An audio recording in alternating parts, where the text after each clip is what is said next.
사도신경으로 신앙 고백하심으로 새벽 기도회를 시작하도록 하겠습니다. 나는 전능하신 아버지 하나님 천지의 창조주를 믿습니다. 나는 그의 유일하신 아들 우리 주 예수 그리스도를 믿습니다.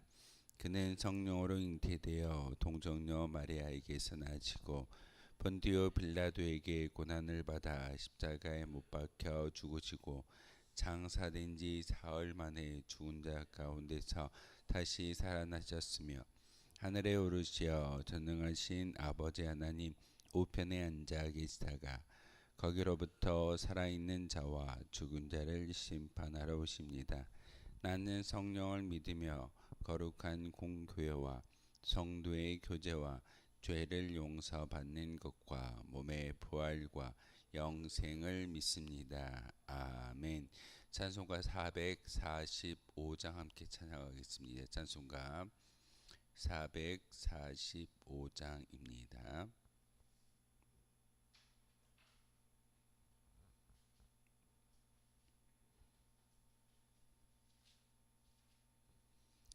찬송가 445장 함께 찬양하겠습니다.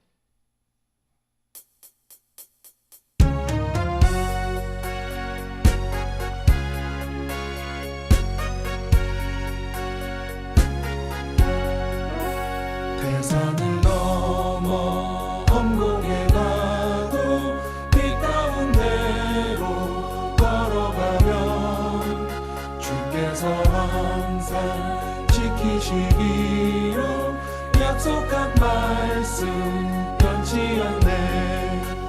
하늘의 영광 하늘의 영광 나의 맘속에 차고도 넘쳐 할렐루야를 힘차게 불러 영원히 주를 찬양하리.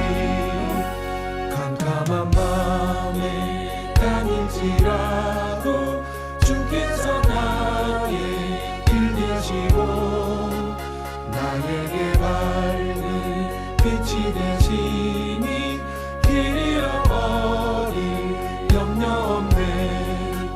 하늘의 영광 하늘의 영광 나의 맘속에 차고도 넘쳐 할렐루야를 힘차게 불러 영원히 주를 찬양하리. 광명한 늘이 마음을 받아 찬란한 천국 바라보고 할렐루야를 힘차게 불러 날마다 빛에 걸어가리. 하늘의 영광 하늘의 영광 나의 맘속에 차고도 넘쳐 할렐루야를 힘차게 불러 영원히 주를 찬양하리. 함께 보실 하나님의 말씀 마가복음 16장의 말씀 보겠습니다. 마가복음 16장 1절에서 마지막 20절까지의 말씀을 보겠습니다. 마가복음 16장 1절에서 마지막 20절까지의 말씀 한 절씩 교독으로 하나님의 말씀 받들어 읽겠습니다. 안식일이 지남에 막달라 마리아와 야고보의 어머니 마리아와 또 살로메가 와서 예수께 바르기 위하여 향품을 사다 두었다가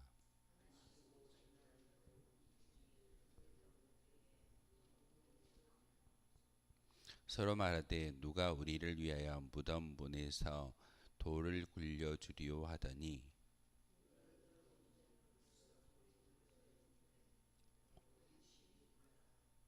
무덤에 들어가서 흰옷을 입은 한 청년이 우편에 앉은 것을 보고 놀라매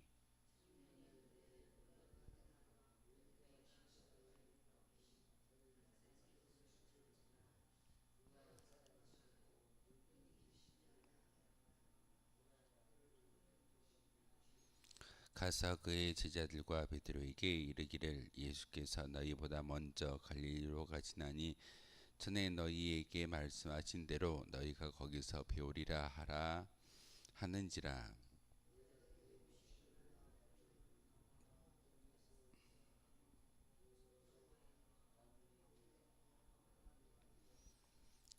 예수께서 안식 후 첫날 이른 아침에 살아나신 후에 전에 7 귀신을 쫓아내어 주신 막달라 마리아에게 먼저 보이시니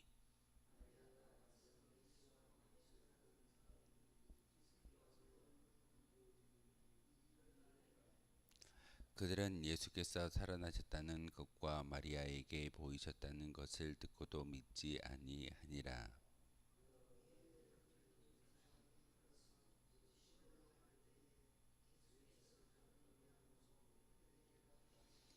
두 사람이 가서 남은 제자들에게 알리었으되 역시 믿지 아니하니라.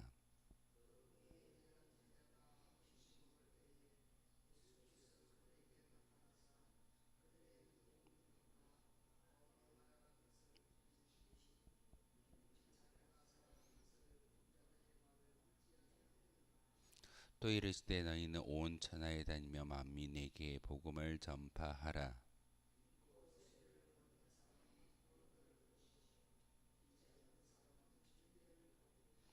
믿는 자들에게는 이런 표적이 따르니 곧 그들이 내 이름으로 귀신을 쫓아내며 새 방언을 말하며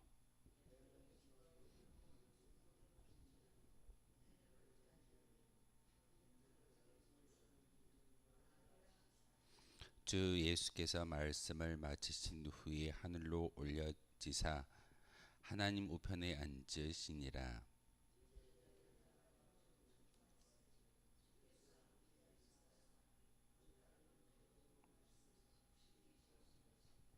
아멘. 마가복음은 1장부터 16장까지 기록되어져 있고 예수님의 직계 제자는 아니었지만 베드로의 제자였고 예수님의 행적을 있는 그대로 간략하게 정리했던 것이 마가복음이라고 말씀을 드렸습니다. 오늘 마가복음 16장은 바로 예수님의 부활의 사건을 이야기하고 있습니다. 예수님의 부활의 소식을 전해들은 그 여인들이 제자들에게 가서 부활의 소식을 전하였지만 제자들이 듣고도 믿지 아니했다라고 오늘 본문을 통해서 이야기하고 있습니다. 특별히 그 부활을 준비하는 여인들의 모습을 다시 한번 기억해 볼 필요가 있습니다. 오늘 본문을 통해서 무덤이라는 것은 바로 시신이 장사되어졌고 그곳에 어찌 보면은 죽음 그리고 생명력이 없는 그런 곳을 무덤이라고 이야기할 겁니다. 그런데 오늘 안식 후 첫날 여인들이 그 무덤에 달려갔을 때 4절에 보면 눈을 들어본 적 벌써 돌이 굴려져 있는데 그 돌이 힘이 크더라 라고 이야기하고 있습니다. 무덤은 닫혀져 있고 그리고 그곳에 생명이 없어야 하는 것이 바로 무덤의 역할입니다. 그런데 4절의 말씀에 보면은 돌이 굴려져 있다라는 것은 더 이상 무덤의 역할을 감당하지 않고 있음을 분명하게 말하고 있습니다. 더 이상 무덤이 아닌 것을 오늘 4절의 말씀을 통해서 또한 귀한 마가의 복음서의 기록을 통해서 이제는 더 이상 예수님이 죽음이라는 굴레 가운데 얽매이지 아니하고 예수님께서 말씀하신 바 그대로 부활하셨다라는 것을 바로 4절의 말씀을 통해서 전하고 있는 것이 오늘 본문의 이야기입니다. 돌이 굴려져 있다라는 것은 빈 무덤을 이야기하는 것이고 그곳에 들어가서 흰 옷을 입은 한 청년을 보았다라고 이야기하는데 그 청년은 바로 예수님의 부활의 소식을 전하는 메신저 천사임을 우리에게 알려주고 있습니다. 예수님의 부활의 사건을 전하는 많은 사람들이 분명히 있었고 그리고 그 기간 동안 많은 교회들이 생겨났습니다. 한 청년의 역할을 감당하는 것이 바로 천사의 역할이겠지만 예수님의 부활의 사건을 전하였던 많은 사람들, 여인들도 있었고 제자들도 있었음을 분명히 보여주고 있습니다. 오늘 특별히 한 청년이라고 기록되어져 있지만 하나님께서는 청년을 통해서 천사의 모습을 보여주고 있고 또한 그 청년의 역할을 많은 예수님의 제자들이 감당해야 된다라는 것이 오늘 본문의 이야기입니다. 그런데 오늘 본문에 보면은 특별히 7절에 가서 그의 제자들과 베드로에게 이르기를 하고 천사가 말하는 것을 볼 수가 있습니다. 굳이 베드로라는 사람의 이름을 언급하지 않아도 될진데 바로 그 한 청년은 제자들에게 말하고 베드로에게 예수님의 부활의 사건을 전하라라고 이야기하고 있습니다. 왜 베드로라고 지칭하고 있을까요? 바로 예수님께서 마태복음 16장을 통해서도 이야기하고 있듯이 베드로 위에 하나님의 교회, 예수님의 교회를 만들겠다라고 약속을 주셨기 때문에 베드로에게 더 이상 예수님은 죽음의 어떤 그런 증표가 아니라 부활의 증거로서 그리고 교회가 베드로를 통해서 새롭게 시작되어짐을 이야기하다라는 그런 소식이 바로 청년의 이야기에 담겨져 있습니다. 제자들에게 전하고 베드로에게 전하라라는 것은 이제는 구약을 통해서 모세의 율법이 이 땅에 팽배있는 것이 아니라 예수님의 복된 소식이 바로 교회를 세워갈 수 있다라는 것이 바로 7절의 이야기입니다. 그래서 천사는 그 한 청년은 제자들에게만 소식을 전하는 것이 아니라 특별히 베드로라는 그런 제자 이름을 언급함으로써 이제는 바로 예수님의 교회가 이 땅 가운데에 생겨나게 될 것이고 그 교회는 바로 예수 그리스도의 부활의 소식을 전하는 곳이 되어야 한다라고 말하고 있습니다. 우리가 예배하는 이 자리 가운데에 말씀을 읽고 묵상하는 그 모든 그 은혜가 우리에게 왜 주어질까요? 구약의 율법을 잘 지키라고 그리고 기독교의 어떤 외형적인 모습을 잘 지켜내라고 이곳에 교회를 세우시는 것이 아니라 바로 부활의 소식을 많은 사람들에게 전하 주어야 하는 곳이 바로 교회인 것이고 바로 이 교회를 통해서 예수님을 증거하며 예수님의 제자가 많아지기를 원하기 때문에 바로 베드로라는 그런 이름을 언급함으로써 우리에게 주어진 사명을 다시 한번 기억하게 하고 있습니다. 오늘 본문 12절과 13절에 보면은 바로 두 제자에게도 나타나셨던 예수님. 그런데 두 제자가 처음에는 알아보지 못하는 것을 오늘 성경은 기록하고 있습니다. 하지만 예수님은 그 알아보지 못한 두 제자에게도 예수님의 모습을 보여줌으로써 제자들에게 부활의 소식을 전하라라고 사명을 주고 있는 것을 볼 수가 있습니다. 그런데 부활의 첫 모습을 보았던 것이 남성이거나 제자들이 아니라 막달라 마리아였음을 오늘 본문은 분명하게 말하고 있습니다. 예수님의 부활의 첫 모습을 보았던 막달라 마리아.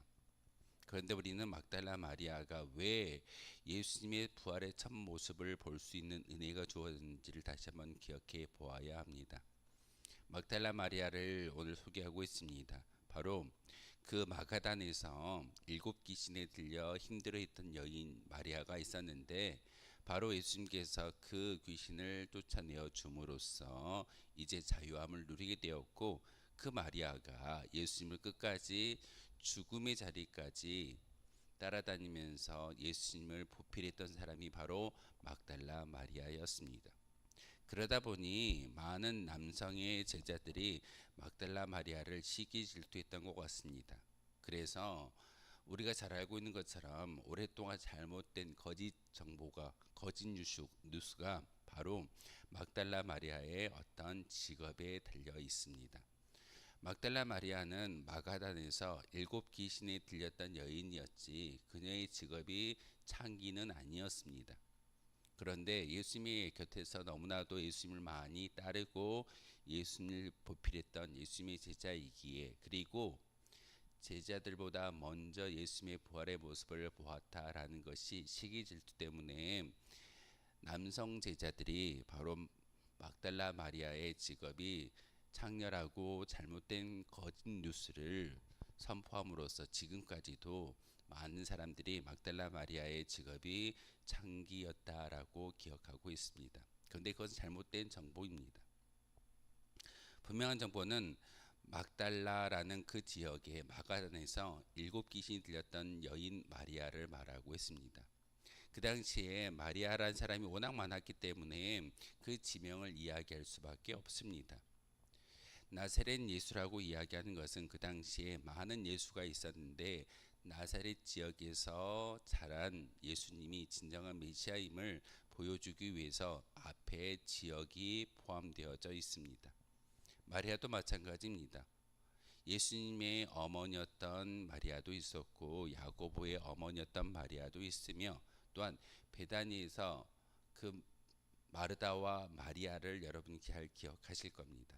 또 오늘 본문에 나와 있는 것처럼 막달라에 있는 마리아, 마가단에서 7귀신이 쫓긴 바 되어지고 그 후에 예수님의 제자가 된 막달라 마리아가 예수님의 부활의 첫 모습을 만나는 것을 볼 수가 있습니다.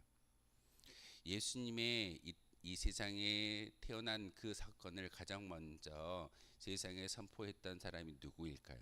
바로 여인이었습니다. 예루살렘 도성에 올라가서 8일 만에 할례를 받았던 예수님, 바로 그를 보고 알아봤던 사람은 다름 아닌 여인 안나였습니다. 이처럼 예수님의 탄생도 그러있고 예수님의 부활의 첫 모습도 여인을 통해서 증거되는 것을 볼 수가 있습니다. 그것은 특별히 여인의 모습을 이야기하는 어떤 그런 의미는 열정을 가지고 복음의 씨앗 가운데 있음을, 또한 복음의 열심을 따르는 사람이 다름 아닌 남성들보다 여성들에게 더 있음을 오늘 성경을 통해서도 이야기하고 있고 많은 기독교 역사를 통해서 우리는 부정하지 않을 수 없게 됩니다. 특별히 오늘 막달라 마리아를 통해서 부활의 소식을 전하고 있는 예수님, 그것은 단지 막달라 마리아를 사랑했기 때문이 아니라 막달라 마리아가 그렇게 열심을 내고 끝까지 죽음의 자리까지 따랐던 예수님의 제자였기에 그에게 부활의 첫 모습을 보여주는 그런 놀라운 역사가 바로 오늘 본문을 통해서 기록되고 있습니다. 우리는 그러기 때문에 열심을 내야 되고 또한 예수님을 향하여 깊이 기도하고 성령의 충만함이 우리 가운데 있어야 될 줄 믿습니다. 또한 예수님이 제자들에게 마지막 지상 명령의 과제를 전수하고 있습니다. 15절의 말씀에 너희는 온 천하에 다니며 만민에게 복음을 전파하라. 이게 바로 우리에게 주어진 하나님의 명령이고 예수님의 지상 명령의 마지막 부탁일 겁니다. 온 천하에 다니며 만민에게 복음을 전하라. 그리고 믿고 세례를 받는 사람에게는 구원이 임하여지지만 믿지 않는 사람에게는 정죄함이 있다라고 말하고 있습니다. 복음을 전한다라는 것은 바로 예수 그리스도의 저 부활의 사건을 많은 사람들에게 증거하는 겁니다. 하지만 그것을 믿는 사람들에게는 구원이 임하여지지만 그것을 믿지 않는 사람들에게는 정죄함을 통하여서 결국은 그들의 영혼이 저 지옥에 빠질 수밖에 없다는 사실을 분명하게 예수님은 이야기하고 있습니다. 그러면서 예수님의 제자들에게는 놀라운 능력이 임하여질 건데 바로 예수님을 통해서 표적이 나타난다라고 이야기하면서 귀신을 쫓아내며 새 방언을 말한다라고 말하고 있습니다. 예수님을 온전히 믿기만 하면 하나님은 예수님의 이름 때문에 우리에게 놀라운 권능을 허락해 주실 겁니다. 귀신을 쫓아낼 수 있는, 그리고 질병을 치유할 수 있는 이 모든 표적과 모든 능력은 바로 예수 그리스도의 이름으로 통해서 시작되어짐을 다시 한번 기억해야 합니다.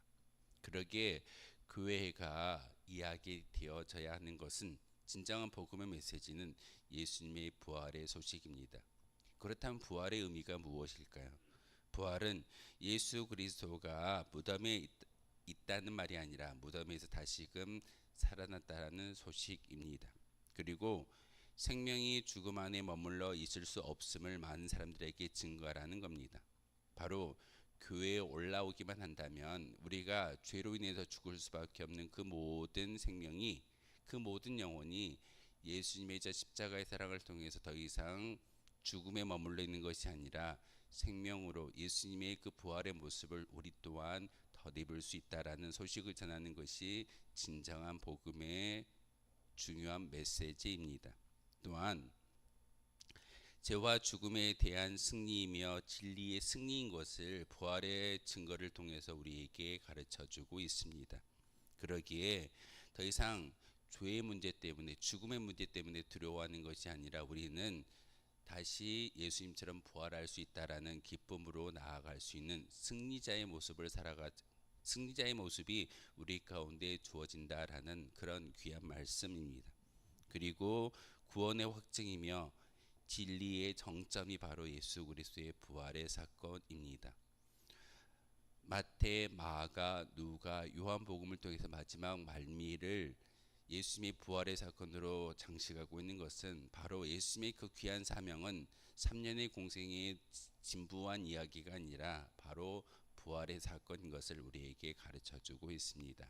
이 시간 기도할 때 바로 그 부활하신 예수님을 마음속에 모시며 하늘 보좌 우편에서 우리를 위하여 중보하시는 보혜사 예수님에 대해서 다시 한번 깊이 생각하며 기도할 때 우리에게 은혜의 선물 성령의 충만함이 임하여 될 줄 믿습니다. 다시금 기도할 때 그 성령의 충만함을 가지고 열심히 예수님의 제자의 삶을 살아갈 수 있는 저와 여러분 되어 주시기를 주님의 이름으로 소망하겠습니다.